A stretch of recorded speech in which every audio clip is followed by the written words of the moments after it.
Hi, it's nice to meet both of you. Hi. Hi, happy Halloween also. Are either of you dressing up tonight, or as actors, do you feel like, nah, that's okay. We spent enough time doing that? I've got a pumpkin outfit at home. No, I'm kidding. I think we spent enough time in costume. How I'm about on you, Mark? stage. I'm on stage being Oedipus, so I don't know if that qualifies as a Halloween costume, but yeah, I'll be doing Greek tragedy this evening rather than Halloween. Well, for starters, I'd love to get your thoughts on Dune Part 1 and 2 and ask how familiar you both were with the Dune universe before coming on board for Prophecy. I wasn't that familiar. I'd read a book, and as we've discussed, there's a lot of books. There's a huge amount of source material. I think to get through all of it would take a degree course at university, really. And but I read the first one. I saw the David Lynch movie. I love the first movie, that Denis Villeneuve's movie. So I was conscious of the fact that it's kind of the progenitor of all this science fiction, Star Wars, Star Trek. I mean, it all really, you could argue, comes from there. So aware of it in general, but then the script's very specific, about a particular world, the creation of the Bene Gesserit, as you know, as you'll have seen. And so really we were just dealing with that, and not knowing about that world isn't particularly necessary, I think, for those of us who were involved in making it, nor in fact people coming to watch it. I don't think they need to know anything about Dune in order to enjoy the series.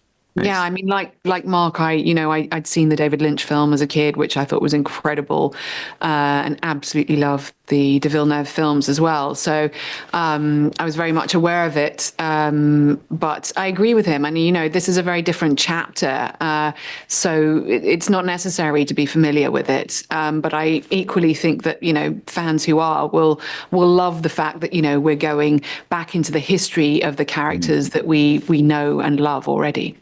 Well, one thing I love about Dune is that, I feel like it was so far ahead of its time in terms of, a lot of the themes it presents with, not just politics and power, but environmentalism and AI and so on and so forth. So did either of you find yourselves looking at our own world differently after getting involved in Dune Prophecy? Sure. Either of you. Okay. Well, okay, I'll jump in. I'll jump in. I'll ask each one of us a question because we never know who We're being very British and polite. Yeah.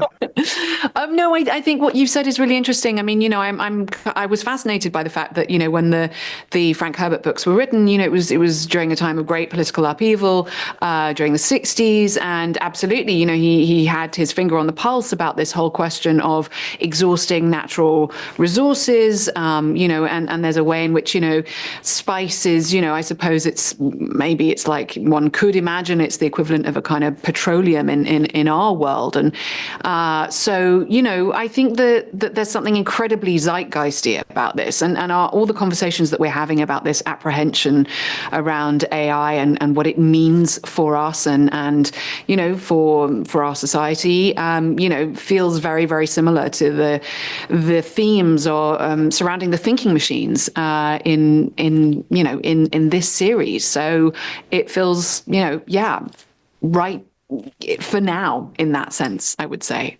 What about you, Mark? Well, I think I agree with everything you've just said. It was a great answer. It really was. I think it pretty much Now, Mark, the answer. Yeah. this question is for you specifically.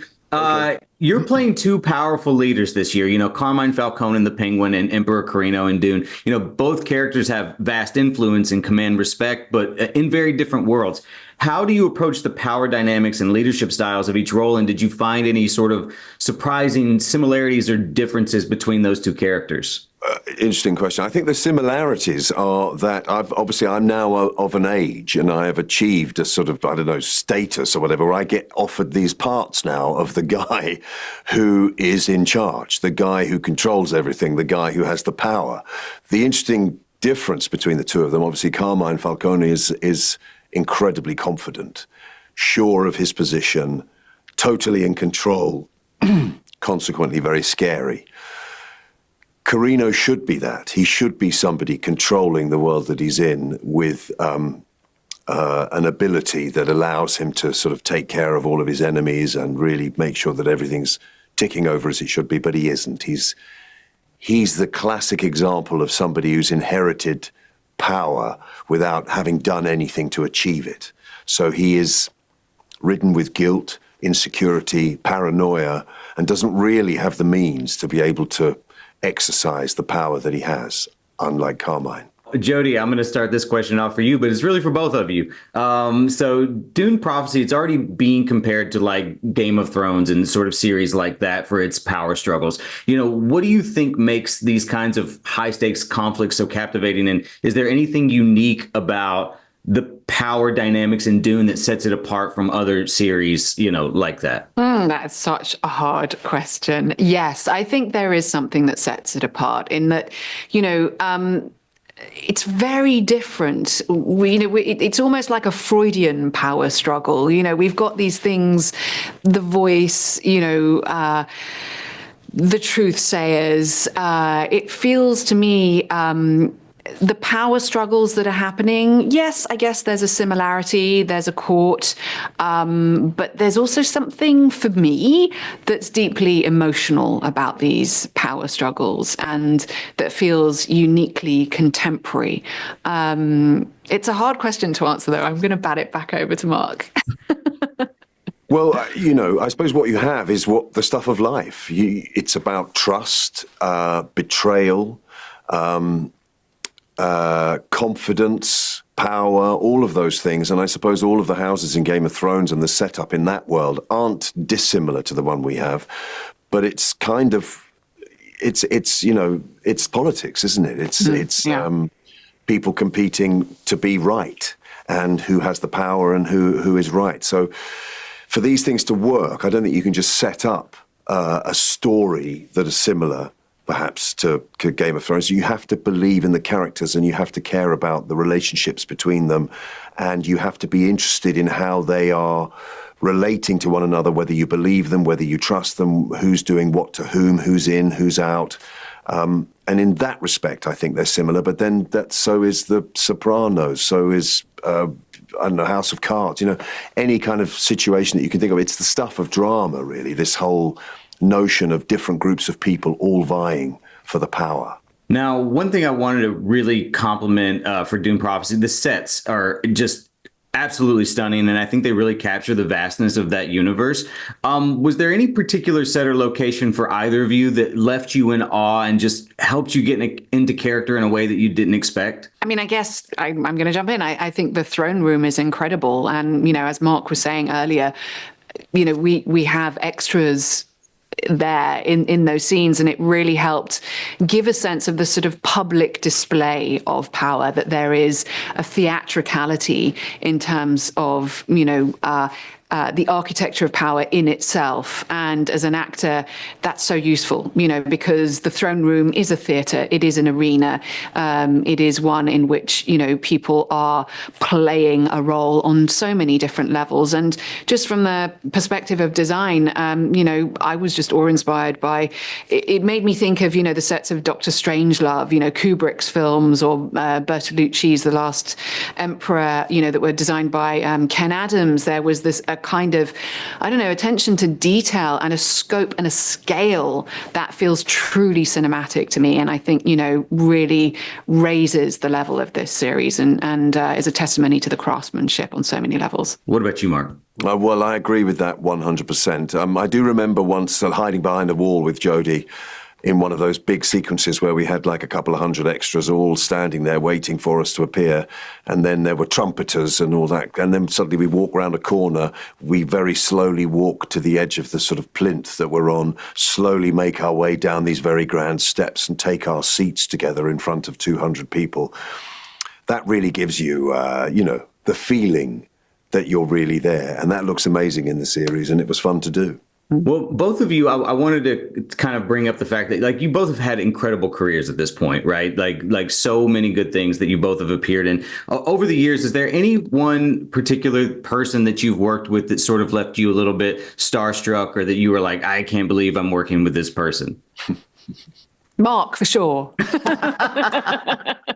Okay, at the risk of sounding like a name dropper, I mean, I think, the one thing that unifies a lot of the really super famous people that I've worked with is that they're all pretty much very ordinary people. They're very sweet, very nice. They might be surrounded by people that make their world a little bit peculiar and different from those of us who, walk on the earth. But the most normal guy I ever worked with was Leonardo DiCaprio. I just thought he was a a really sweet man. He took the time to chat to everybody, and he was really lovely, and one of us is how I always describe him. Same is true of Emma Stone. She took time on Cruella to chat to everybody, and then when I saw the movie, she's literally in every scene. I thought, oh my God, how did you find the time to keep concentrated to do that film? And yet you literally had time for everybody. But the truth is, most of the time, you know, it's very rare that you actually come across anybody who isn't anything other than you know, collaborative and lovely. That's how I feel too doing interviews. I mean, people are always like, "Who's the worst person you interview?" And I'm like, "Everybody's so nice. I don't. There's nobody. Like, you know, every now and then there might be." Sorry. No, I was just going to say, I think Mark is absolutely right. You know, I think the best actors are the most generous, and you know, Mark is absolutely one of those actors. And the best actors raise your game. You know, and of course, you know, I mean, yeah, there are so many actors who inspire you in that way. And directors as well. And yeah, I mean, I think he's right as well. I worked with Daniel Day-Lewis very many years ago. And to Mark's point, he's just the loveliest person, you know? And like you say, you know, it's so impressive when an actor knows the names of people and takes the time, you know, to just be part of the crew and part of the cast. And there's a real humility in that. And I think as a kid, I really watched and learned, and to be set those examples at a young age, you know, is so important, I think, in this industry. Now, last question for you guys. And again, thank you for your time. But obviously, spice is the most powerful substance in the Dune universe, and many people become addicted to it. But just for fun, what's one spice in your kitchen that you're borderline addicted to? Either one of you, whoever wants to jump in first. Oh, that's an interesting question. Not a spice. There's something, my mother's Austrian, that side of my family is Austrian, and there is something that I have in a drawer called Kürbiskernöl, which is marrow seed oil. It's a black oil. And sometimes you might find it in a soup, like a pumpkin soup, as it's Halloween. You might find a little swirl of black liquid, and it's that. And that is addictive. Really hard to find in the UK. It's a very Austrian thing. But black marrow seed oil. If you haven't tried it, you heard it here first. I haven't even heard of it. I can't wait to try to track this down. What about you, Sounds Jodhi? incredible. Oh my goodness. Well, I don't know. My mother's French, and there's a thing that I probably overuse, and it's called bouillon, and you can kind of put it in anything, and it's like a seasoning. So yeah, I'm a bit over reliant on that. Oh my God, I don't even want to tell you guys that I just love garlic salt. Anyway, I'm out of time, so thank you guys so much for your time. Like I said, I love the show so far. I can't wait for everybody to check it out. So thank you very much. Thank you.